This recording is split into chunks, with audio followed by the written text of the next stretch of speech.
ધોરણ 8 પ્રકરણ 2 સૂક્ષ્મજીવો મિત્ર અને શત્રુ માઇક્રો ઓર્ગેનિઝમ્સ ફ્રેન્ડ એન્ડ ફો.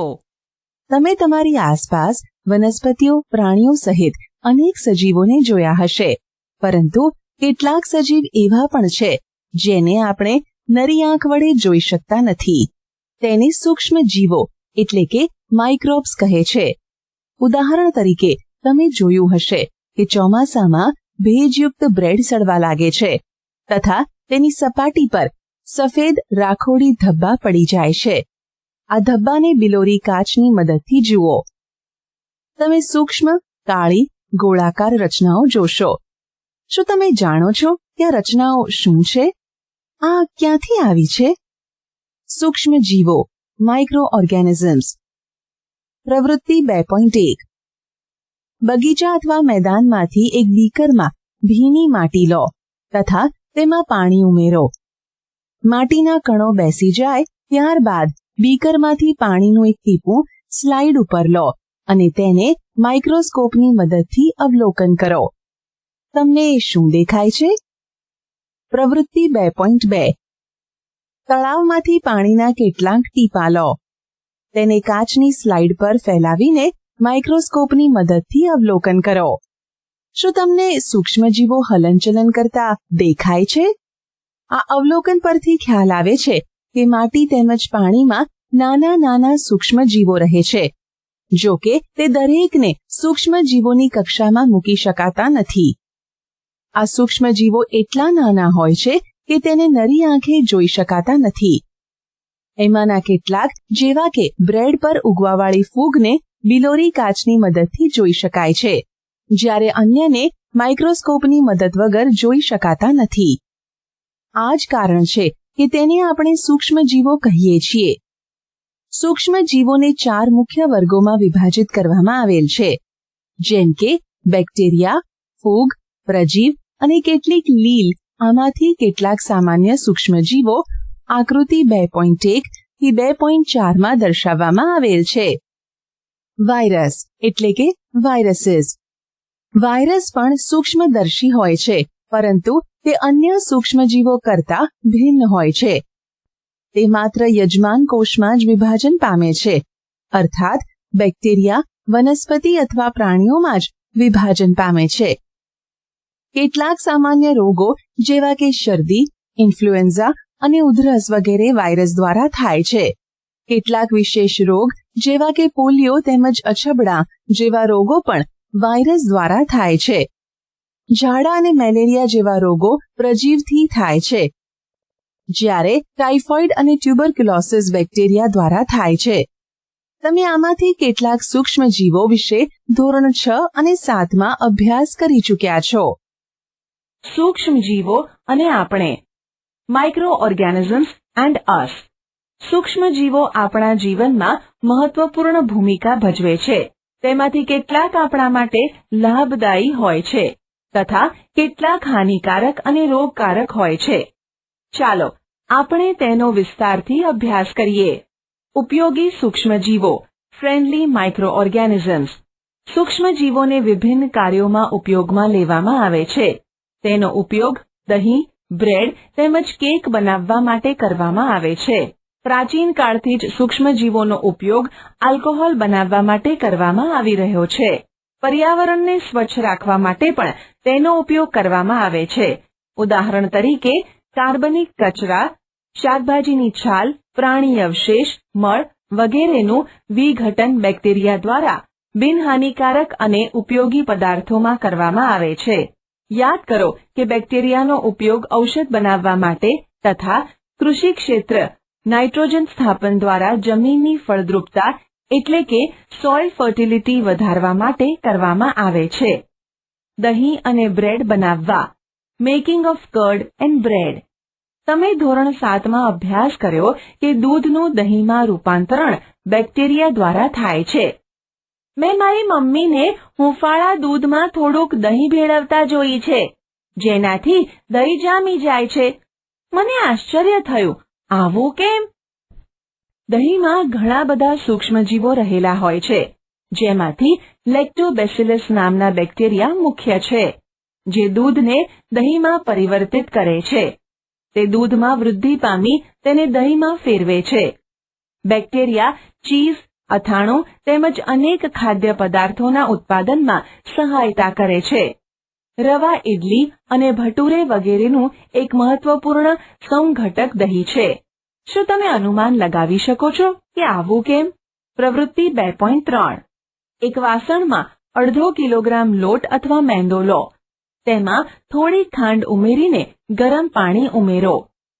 તેમાં એક ચપટી યીસ્ટ પાવડર ઉમેરો અને સરખી રીતે ભેળવી કણક બનાવો. તમે 2 કલાક પછી શું જોશો? શું તમે તૈયાર કરેલા કણકને ફૂલેલો જોયો? યીસ્ટ ઝડપથી વિભાજન પામે છે અને શ્વસન દરમિયાન કાર્બન ડાયોક્સાઇડ ઉત્પન્ન કરે છે. ગેસના પરપોટા બાંધેલા મેંદાના લોટનું કદ વધારી દે છે. બ્રેડ, પેસ્ટ્રીઝ અને કેક બનાવવા માટે બેકિંગ ઉદ્યોગમાં યીસ્ટનો આ ઉપયોગ આધારભૂત છે. સૂક્ષ્મ જીવોનો વેપારી ઉપયોગ. Commercial use of micro organisms. મોટા પાયા પર આલ્કોહોલ, દારૂ તેમજ એસિટિક એસિડ, વિનેગરના ઉત્પાદનમાં સૂક્ષ્મજીવોનો ઉપયોગ થાય છે. જવ, દહીં, ચોખા તથા કચરેલા ફળોના રસમાં રહેલ પ્રાકૃતિક શર્કરામાં યીસ્ટને ઉછેરીને આલ્કોહોલ એટલે કે દારૂનું ઉત્પાદન કરવામાં આવે છે. પ્રવૃત્તિ 2.4. 500 mlનું બીકર લઈ તેમાં 3/4 ભાગ જેટલું પાણી ભરો. તેમાં 2 થી 3 ચમચી ખાંડ ઓગાળો. તેમાં અડધી ચમચી યીસ્ટ પાવડર નાખો. તેને 4 થી 5 કલાક માટે ઉષ્ણ સ્થાન પર ઢાંકીને રાખો. હવે તેને સૂંઘો. શું તમને વાસ કે સુગંધ આવે છે? આ સુગંધ આલ્કોહોલની છે, જે યીસ્ટ દ્વારા ખાંડને આલ્કોહોલમાં ફેરવવાથી ઉત્પન્ન થાય છે. શર્કરા ખાંડનું આલ્કોહોલમાં રૂપાંતરણ થવાની પ્રક્રિયાને આથવણ એટલે કે ફર્મેન્ટેશન કહે છે. લુઈ પાર્શ્વરે આથવણની શોધ 1857માં કરી. સૂક્ષ્મજીવોનો ઔષધીય ઉપયોગ. Medicinal use of micro organisms. જ્યારે તમે બીમાર પડો છો ત્યારે ડોક્ટર તમને પેનિસિલિયમનું ઇન્જેક્શન આપે છે અથવા કોઈ અન્ય એન્ટીબાયોટિક્સની ગોળી અથવા કેપ્સ્યુલ આપે છે. આ ઔષધોનો સ્ત્રોત સૂક્ષ્મજીવો છે. તે બીમારી પેદા કરનારા સૂક્ષ્મજીવોને નષ્ટ કરે છે અથવા તેમની વૃદ્ધિ અટકાવે છે. આ પ્રકારના ઔષધોને એન્ટીબાયોટિક્સ કહે છે. આજકાલ બેક્ટેરિયા અને ફૂગમાંથી અનેક એન્ટીબાયોટિક્સનું ઉત્પાદન થઈ રહ્યું છે. સ્ટ્રેપ્ટોમાઇસિન, ટેટ્રાસાઇક્લિન અને એરિથ્રોમાઇસિન સામાન્ય સ્વરૂપે ઉપયોગ કરવામાં આવતી એન્ટીબાયોટિક્સ છે, જેને ફૂગ તેમજ બેક્ટેરિયા દ્વારા ઉત્પાદિત કરવામાં આવે છે. કોઈ વિશિષ્ટ પ્રકારના સૂક્ષ્મજીવનું સંવર્ધન કરીને એન્ટીબાયોટિક્સનું ઉત્પાદન કરવામાં આવે છે, જેને અનેક રોગોની સારવારમાં ઉપયોગમાં લેવાય છે. 1929માં એલેક્ઝાન્ડર ફ્લેમિંગે બેક્ટેરિયલ રોગોથી બચવાના હેતુસર એક સંવર્ધન પર પ્રયોગ કરી રહ્યા હતા. અચાનક તેઓએ સંવર્ધન પ્લેટ પર લીલા રંગના મોલ્ડના નાના નાના બીજાણુ જોયા. તેઓએ જોયું કે આ મોલ્ડ બેક્ટેરિયાની વૃદ્ધિને અટકાવે છે. જો કે આમાંના ઘણા બેક્ટેરિયાનો પણ તેણે નાશ કર્યો. આ રીતે મોલ્ડમાંથી પેનિસિલિન બનાવાઈ. પાલતુ પ્રાણીઓ તેમજ મરઘામાં સૂક્ષ્મજીવોનું સંક્રમણ રોકવા માટે પણ તેમના આહારમાં એન્ટીબાયોટિક્સ ભેળવવામાં આવે છે, જેનો ઉપયોગ પશુઓમાં સૂક્ષ્મજીવોનું સંક્રમણ રોકવાનો છે. તેનો ઉપયોગ વનસ્પતિમાં રોગ નિયંત્રણ માટે પણ કરવામાં આવે છે. એ યાદ રાખવું ખૂબ જ જરૂરી છે કે માન્ય ડોક્ટરની સલાહ મુજબ જ એન્ટીબાયોટિક્સ લેવી જોઈએ. વળી ડોક્ટરની સૂચના મુજબ સંપૂર્ણ દવાઓ પૂર્ણ કરવી જોઈએ. જો એન્ટીબાયોટિક્સની જરૂર ન હોય ત્યારે કે અયોગ્ય માત્રામાં લેવામાં આવે તો ભવિષ્યમાં જરૂર પડે ત્યારે તે ઓછી અસર કરી શકે છે. વળી બિનજરૂરી એન્ટીબાયોટિક્સ લેવામાં આવે તો શરીરમાં આવેલા ઉપયોગી બેક્ટેરિયા નષ્ટ થઈ શકે છે. તેમ છતાં શરદી અને તાવમાં એન્ટીબાયોટિક્સ એટલી પ્રભાવશાળી નથી, કારણ કે આ રોગો વાયરસથી થાય છે. રસી, વેક્સિન. શિશુ અને બાળકોને રસી કેમ મૂકવામાં આવે છે? જ્યારે રોગકારક સૂક્ષ્મજીવ આપણા શરીરમાં પ્રવેશે છે ત્યારે તેની સામે લડત આપવા માટે આપણું શરીર એન્ટીબોડી ઉત્પન્ન કરે છે. શરીરને એ પણ યાદ રહે છે કે એ જ સૂક્ષ્મજીવ જ્યારે આપણા શરીરમાં પુનઃ પ્રવેશે તો તે જ એન્ટીબોડી વડે તેની સામે કેવી રીતે લડત આપી શકાય. આથી જો મૃત અથવા નિષ્ક્રિય સૂક્ષ્મજીવોને સ્વસ્થ શરીરમાં દાખલ કરાવવામાં આવે તો શરીરના કોષો તેની સામે લડત આપવા એન્ટીબોડી ઉત્પન્ન કરીને રોગકારકોને નષ્ટ કરે છે. આ એન્ટીબોડી આપણા શરીરમાં હંમેશા માટે બનેલા રહે છે તથા રોગકારક સૂક્ષ્મજીવથી આપણો બચાવ કરે છે. આ પ્રકારે રસી કાર્ય કરે છે. કોલેરા, ટ્યુબરક્યુલોસિસ, શીતળા, કમળો જેવા રોગો રસી દ્વારા અટકાવી શકાય છે. એડવર્ડ જેનરે 1798માં શીતળા માટેની રસીની શોધ કરી હતી. તમારા બાળપણમાં તમને પણ અનેક રોગો સામે રક્ષણ મેળવવા માટે રસી મૂકવામાં આવી હશે. શું તમે આ રોગોની યાદી તૈયાર કરી શકો છો? તેની માટે તમે તમારા માતાપિતાની મદદ લઈ શકો છો. બધા બાળકોને રોગો સામે સુરક્ષાની આવશ્યકતા હોય છે. જરૂરી રસી નજીકની હોસ્પિટલમાં ઉપલબ્ધ હોય છે. બાળકોને પોલિયોથી બચાવવા માટે તમે ટેલિવિઝન પર તેમજ સમાચાર પત્રોમાં પોલિયોના રસીકરણ માટેનું વિજ્ઞાપન તો જોયું જ હશે.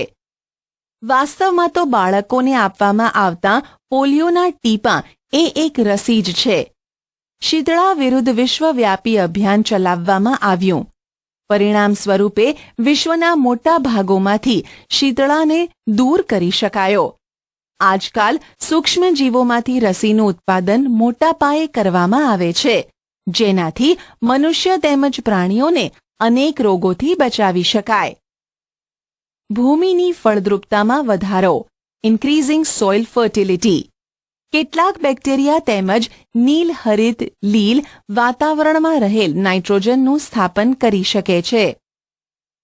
આ પ્રકારે ભૂમિમાં નાઇટ્રોજનનું પ્રમાણ વધે છે અને જેનાથી ભૂમિની ફળદ્રુપતામાં વધારો થાય છે. આ સૂક્ષ્મજીવોને સામાન્ય રીતે જૈવિક નાઇટ્રોજન સ્થાપક કહે છે.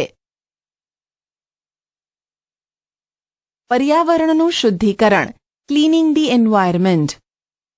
સ્કૂલમાં માળીને કુદરતી ખાતર બનાવતા જોઈને પહેલી અને બૂજોએ તેમના મિત્રો સાથે ઘરમાંથી, બગીચામાંથી પર્ણો તેમજ ફળ શાકભાજીનો કચરો એકત્રિત કરીને તેને નિકાલ માટે બનાવવામાં આવેલ એક ખાડામાં નાખ્યો.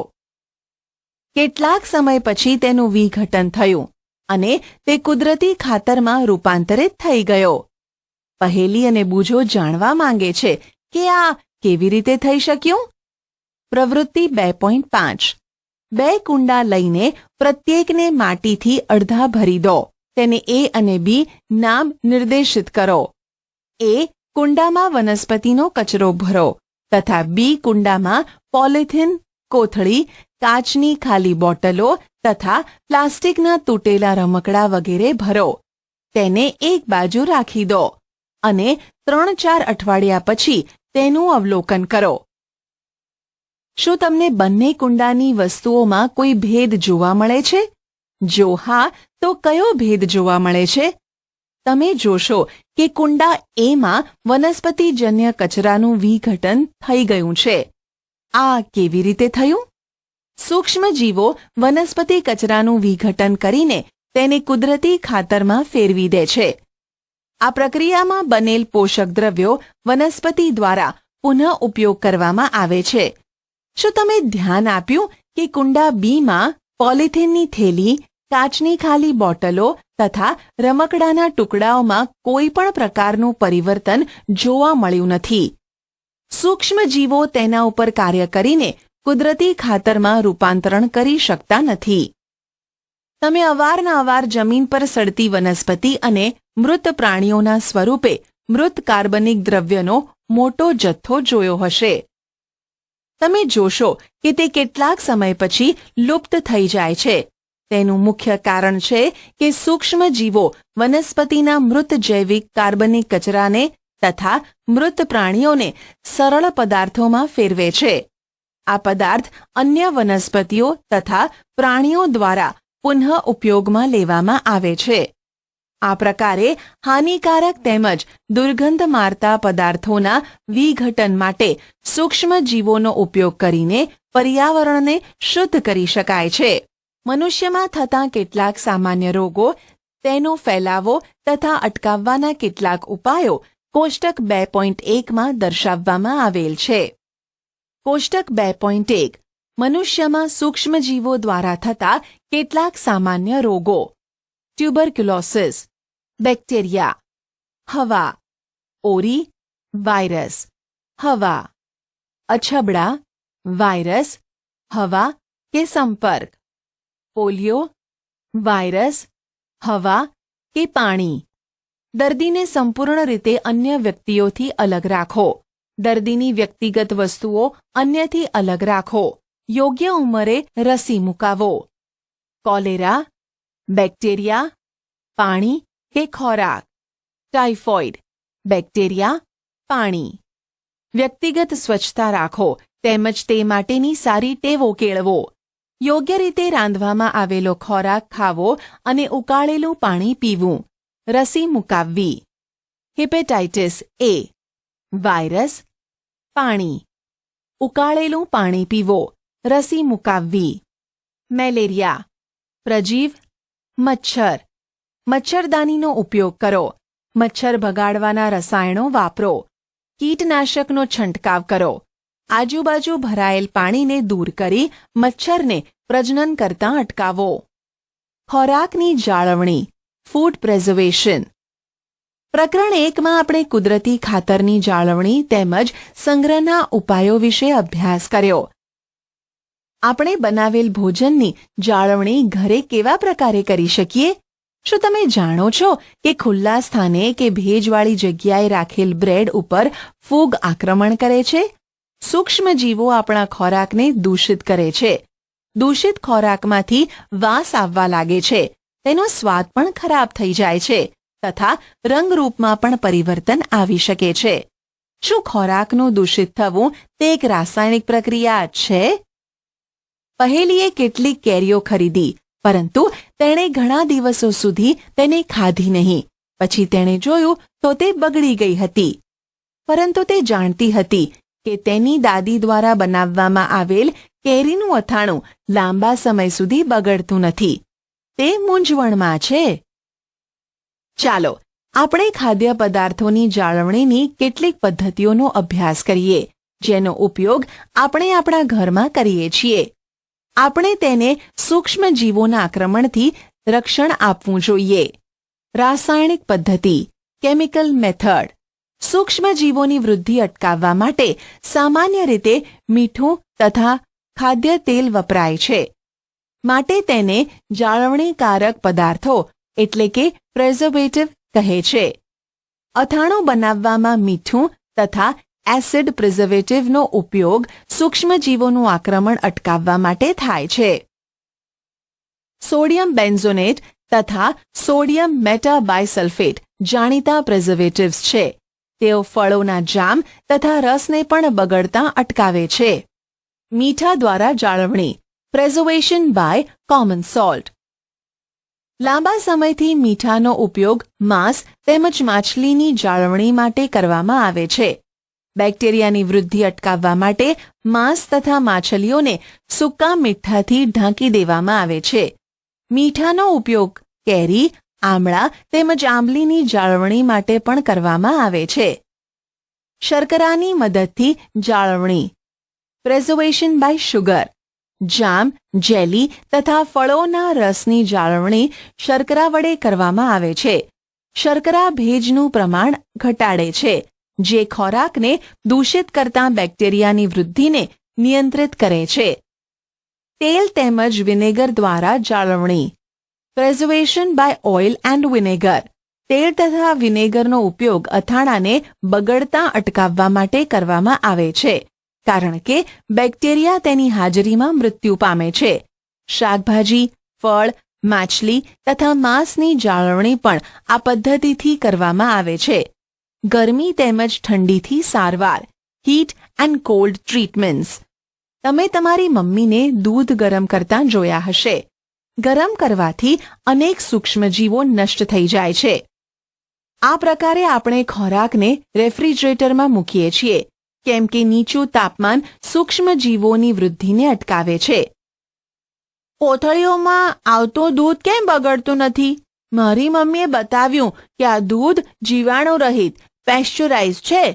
પેસ્ચ્યુરાઇઝેશન એટલે શું? પેસ્ચ્યુરાઇઝ્ડ દૂધને ઉકાળ્યા વગર વાપરવામાં આવે છે, કારણ કે તે સૂક્ષ્મજીવો રહિત હોય છે. તેના માટે દૂધને 70 ડિગ્રી સેલ્સિયસ તાપમાને 15 થી 30 સેકન્ડ માટે ગરમ કરવામાં આવે છે અને પછી તરત જ ઠંડુ કરીને તેનો સંગ્રહ કરી દે છે. આવું કરવાથી સૂક્ષ્મજીવોની વૃદ્ધિ અટકી જાય છે. આ પ્રક્રિયાની શોધ લુઈ પાશ્ચર નામના વૈજ્ઞાનિકે કરી હતી. આથી તેને પેસ્ચ્યુરાઇઝેશન કહે છે. સંગ્રહ અને પેકિંગ, સ્ટોરેજ એન્ડ પેકિંગ. આજકાલ સૂકો મેવો તથા શાકભાજીને પણ હવાચુસ્ત બંધ પેકેટમાં વહેંચવામાં આવે છે, જેનાથી સૂક્ષ્મજીવોથી સુરક્ષા પ્રાપ્ત થાય છે. નાઇટ્રોજન સ્થાપન, નાઇટ્રોજન ફિક્સેશન. તમે ધોરણ 6 તથા 7માં રાઇઝોબિયમ બેક્ટેરિયા વિશે અભ્યાસ કર્યો હશે. તે શિંબી કુળની વનસ્પતિમાં નાઇટ્રોજન સ્થાપનમાં મદદ કરે છે. યાદ કરો કે રાઇઝોબિયમ શિંબી કુળની વનસ્પતિની મૂળ ગંડિકાઓમાં વસવાટ કરે છે, જેમ કે વાલ અને વટાણા, કે જેની સાથે સહજીવી સંબંધ ધરાવે છે. ક્યારેક વીજળીના ચમકારા દ્વારા પણ વાતાવરણીય નાઇટ્રોજનનું સ્થાપન થાય છે. પરંતુ તમે જાણો છો કે નાઇટ્રોજનની માત્રા વાતાવરણમાં સ્થિર રહે છે? તમને આશ્ચર્ય થશે કે આવું કઈ રીતે સંભવ છે. ચાલો તેના વિશે હવેના ભાગમાં સમજીએ. નાઇટ્રોજન ચક્ર, નાઇટ્રોજન સાયકલ. આપણા વાતાવરણમાં 78% નાઇટ્રોજન વાયુ છે. નાઇટ્રોજન બધા સજીવો માટે આવશ્યક ઘટક છે, જેમ કે પ્રોટીન, ક્લોરોફિલ, ન્યુક્લિયક એસિડ તેમજ વિટામિન્સમાં તે હાજર હોય છે. વનસ્પતિઓ તથા પ્રાણીઓ વાતાવરણીય નાઇટ્રોજનનો સીધો ઉપયોગ કરી શકતા નથી.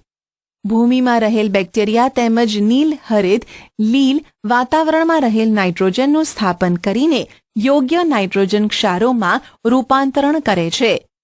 જ્યારે નાઇટ્રોજન આવા ક્ષારોમાં રૂપાંતરિત થઈ જાય છે, ત્યારે વનસ્પતિ તેનો ઉપયોગ ભૂમિમાંથી મૂળ તંત્ર દ્વારા કરે છે. ત્યારબાદ શોષાયેલ નાઇટ્રોજનનો ઉપયોગ પ્રોટીન તેમજ અન્ય સંયોજનના સંશ્લેષણ માટે કરે છે. વનસ્પતિઓ પર આધાર રાખતા પ્રાણીઓ તેમાંથી પ્રોટીન તેમજ અન્ય નાઇટ્રોજન સંયોજનો પ્રાપ્ત કરે છે. વનસ્પતિઓ તેમજ પ્રાણીઓના મૃત્યુ બાદ ભૂમિમાં હાજર બેક્ટેરિયા તેમજ ફૂગ નાઇટ્રોજન ઉત્સર્ગ દ્રવ્યોને નાઇટ્રોજનોના સંયોજનોમાં પરિવર્તિત કરે છે, જે વનસ્પતિ દ્વારા પુનઃ ઉપયોગમાં લેવાય છે. કેટલાક વિશિષ્ટ બેક્ટેરિયા નાઇટ્રોજનયુક્ત સંયોજનોને નાઇટ્રોજન વાયુમાં રૂપાંતરિત કરે છે, જે વાતાવરણમાં ચાલ્યો જાય છે. પરિણામે વાતાવરણમાં નાઇટ્રોજનની માત્રા લગભગ જળવાઈ રહે છે.